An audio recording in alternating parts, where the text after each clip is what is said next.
एक घर में निर्माण कार्य चल रहा होता है और वहाँ पर बहुत मजदूर लोग अपना अपना कार्य कर रहे होते हैं।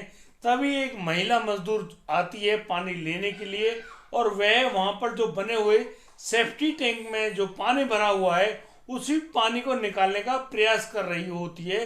तभी वह नीचे झुककर देखती है तो वह पाती है कि इस सेफ्टी टैंक में एक महिला का शव पड़ा हुआ है और उस जो सेफ्टी टैंक का जो पानी है वह काफ़ी हद तक लाल हो चुका है, जो कि उस महिला के खून के द्वारा ही हुआ है। अब वह महिला मजदूर बहुत ज़्यादा घबरा जाती है और वह चिल्ला पड़ती है। दोस्तों, उसकी आवाज़ को सुनकर सभी मजदूर अब उस सेफ्टी टैंक पर इकट्ठा हो जाते हैं और अब उस सेफ्टी टैंक के अंदर से उस महिला का जो शव होता है, जो कि नग्न अवस्था में है, उसके ऊपर कोई भी वस्त्र नहीं है, उसके शव को बाहर निकालने की कोशिश की जाती है। तो एक जो व्यक्ति होता है वह उनसे मना कर देता है कि आप लोग ऐसा मत करिए, यह पुलिस का कार्य है। और फिर वह पुलिस को सूचना देता है और अब मौका वारदात पे पुलिस को बुला लिया जाता है।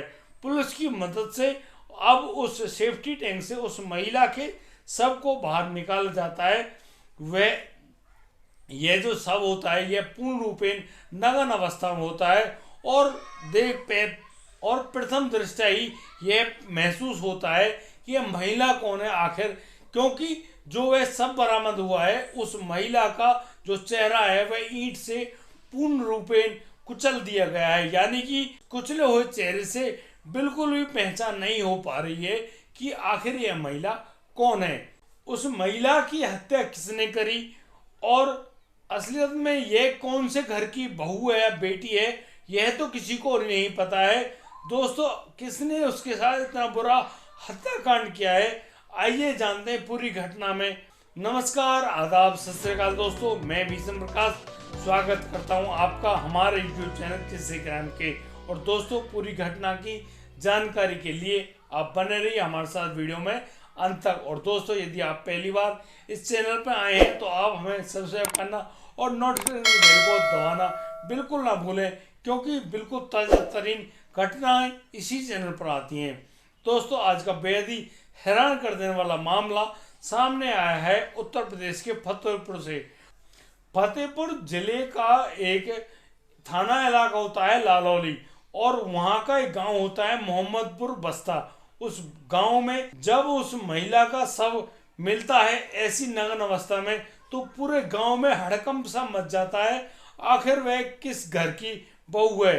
पुलिस की पूछताछ करने के बाद पता चलता है कि पास में ही गांव के अंदर छोटू लोधी नाम का एक व्यक्ति रहता है।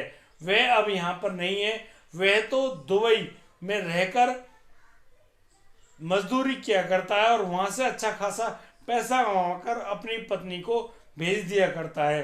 दोस्तों, उसकी पत्नी का नाम होता है सुशीला। सुशीला पिछले 2 दिन से घर से लापता है। जब पुलिस छोटू लोधी और सुशीला के घर पर पहुंचती है तो वहां पर और भी पूछताछ कर रही होती है तो पुलिस को पता चलता है कि यहाँ पर जो सुशीला है वह अपने देवर नानकू लोधी के साथ गई हुई है। नानकू लोधी अपनी जो भाभी है उसको मेला दिखाने के लिए लेकर गया हुआ है, लेकिन वह अभी तक यहाँ लौटा नहीं है।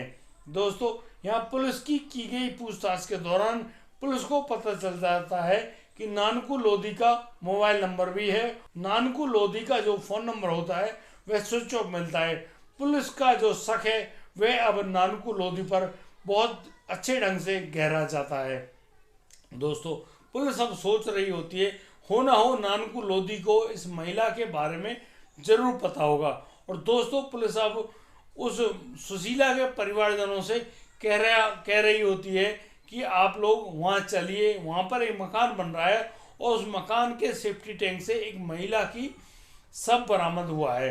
दोस्तों, यहाँ पर जब सुशीला का परिवार उस शव की शिनाख्त करने के लिए पहुँचता है तो उस महिला के हाथों में जो कंगन होते हैं उन कंगन की वजह से उस महिला को पहचान लिया जाता है और वो लोग कहते हैं कि यह सुशीला का ही शव है, जो कि छोटू लोधी की पत्नी है।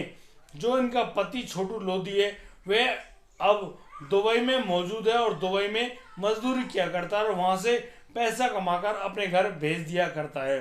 दोस्तों, पुलिस अब उस सब को कब्जे में लेकर पोस्टमार्टम के लिए सरकारी अस्पताल भिजवा देती है, लेकिन वह पता कर रही होती है, वहीं आसपास के लोगों से पूछताछ कर रही होती है कि आखिर इस महिला के साथ बुरा कर्म करने वाला कौन है, किसने इस हत्याकांड को अंजाम दिया है।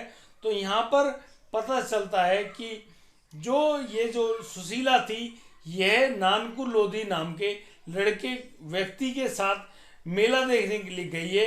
इस बारे में जो जानकारी है वह नानकू लोधी ही निकाल दे पाएगा। दोस्तों, पुलिस अब नानकू लोधी के मोबाइल की सीडीआर रिपोर्ट निकलवाती है और पता चलता है कि यहाँ से थोड़ी दूर करीब जो एक खेतों पर बना हुआ मकान है, उस मकान से उसके फ़ोन की लोकेशन ट्रेस हुई थी अंतिम बार।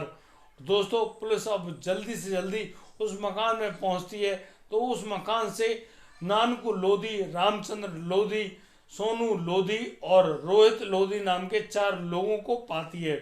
वो सभी लोग शराब पी रहे होते हैं। दोस्तों, पुलिस अब उन चारों को गिरफ्तार करते हुए पुलिस थाने ले जाती है। दोस्तों, यहाँ नानकू लोधी से जब पूछा जाता है कि क्या तुमने इस प्रकार का काम किया है, तो यहाँ पर नानकू लोधी मना कर देता है कि वह सुशीला नाम की महिला को जानता तक नहीं है।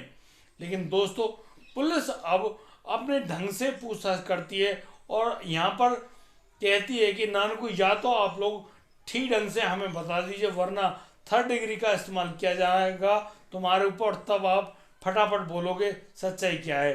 दोस्तों, अब उनमें से रोहित लोधी नाम का जो लड़का होता है, वह कम उम्र का होता है, वह बहुत ज़्यादा डर जाता है और दोस्तों वह अब कह रहा होता है कि साहब, हमको तो कुछ भी नहीं पता है, लेकिन हाँ, सुशीला भाभी के बारे में सारी जानकारी इस नानकू को ही है।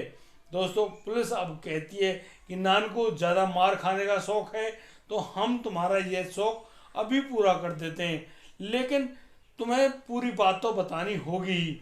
अब नानकू लोधी एक ऐसी बात सुनाता है, ऐसी बात बताता है कि सभी लोग हैरान रह जाते हैं, परेशान हो जाते हैं कि नानकू लोधी ने यह कैसे कर दिया।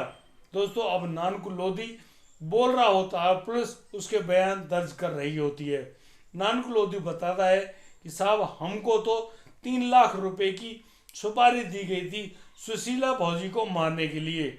हमारी सुशीला से किसी भी प्रकार की कोई भी दुश्मनी नहीं थी, लेकिन इस सुशीला को मरवाने वाला कोई और नहीं, उसका अपना पति छोटू लोधी ही होता है, जो कि दुबई में रहकर मजदूरी किया करता है। वह अच्छा खासा पैसा भी वहां पर कमा रहा होता है और वह अब फोन पर ही हमारे पास, और एक दिन वह छोटू लोधी हमारे पास फ़ोन करता है और कहता है कि नानकू, मुझे शक है कि मेरी जो पत्नी है उसका मेरे बड़े भाई के साथ अवैध संबंध हो गए हैं। जब भी मैं घर लौटता हूँ, मेरी पत्नी मुझको घास तक नहीं डालती है और अपने जेठ यानी कि जो मेरे बड़े भाई हैं उनके लिए खाना ले, पीना ले, हर तरह की सुविधाएं उपलब्ध कराती है। और जब रात को हम लोग पास में सोने के लिए कहते हैं तो यह तब भी मुझे डांट कर भगा देती है और रात को उठकर ही वह अपने जेठ के कमरे में चली जाती है।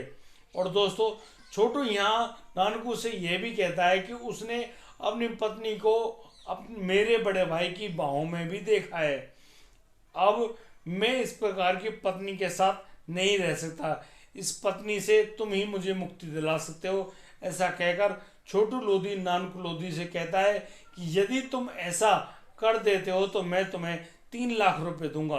3 लाख रुपए के लालच में आकर नानकू लोधी के मुंह में पानी आ जाता है और वह अब कह रहा होता है कि बस इतनी सी बात, अरे यार, तुम मेरे भाई हो, मेरे ताऊजी के लड़के हो, मैं तुम्हारी मदद नहीं करूँगा तो मैं किसकी मदद करूँगा। और हाँ, जो ये बात तुम कह रहे थे कि तुम्हारे बड़े भाई के साथ तुम्हारी पत्नी के अवैध संबंध है, तो इस बारे में मैं भी हाँ करता हूँ कि मैंने भी अक्सर तुम्हारी पत्नी को तुम्हारे बड़े भाई के साथ मोटरसाइकिल पर आते जाते कई बार देखा है और कई बार हंसते हुए भी बातें करते हुए देखा है।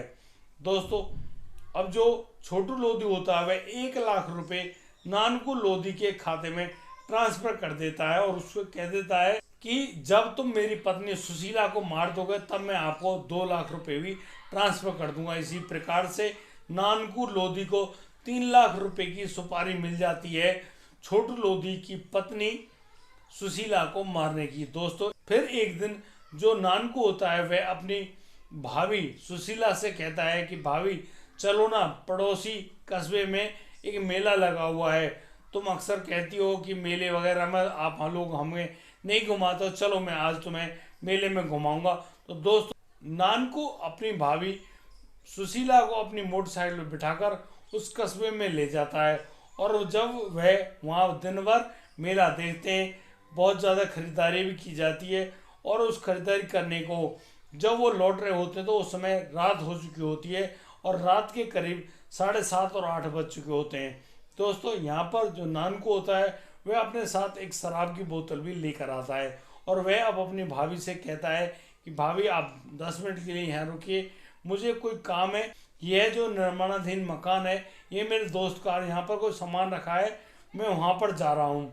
दोस्तों अब यहाँ पर जो नानकू लोधी है उस मकान के अंदर शराब की बोतल को लेकर चला जाता है और फिर वहीं एक जगह बैठकर शराब पी रहा होता है। दोस्तों जब सुशीला देखती है कि उसका जो देवर है वह बहुत ज़्यादा टाइम लगा रहा है आने में, सुशीला जो कि नानकू की भाभी है वह अब उस घर के अंदर घुस जाती है और वह ढूंढ रही होती है, नानकू नानकू कहाँ पर हो भाई तुम। तो यहाँ पर नानकू कुछ नहीं बोलता है और वह इंतजार कर रहा होता है कि उसकी भाभी उसके पास आए।